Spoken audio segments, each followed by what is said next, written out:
we're joined by financial journalist Marcus Bensasson, who is also the author of the Grecology newsletter on Greek macroeconomics. Marcus, thanks very much for joining us.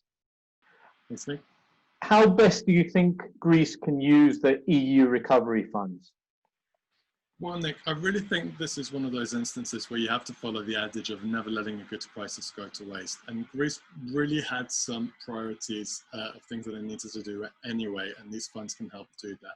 In particular, I'm thinking of the green energy transition, which is an absolute moral imperative in and of itself with the climate catastrophe that's coming. But it also directly feeds into the second big issue for Greece, which is improving the structure and diversity of its export base. I'd argue that the biggest long-term constraint on growth for Greece is its structural current account deficit.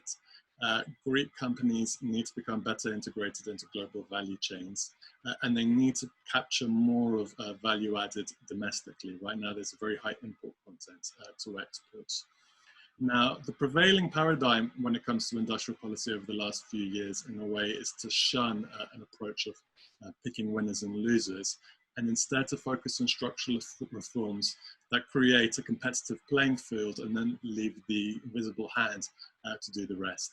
But I would argue that there's a strong case for Greece to be more proactive right now in identifying those sectors that are key strategically, that offer promise in terms of developing linkages, both with other domestic sectors, so you have a multiplier effect, and also with value chains, which are becoming more disrupted now because of the pandemic.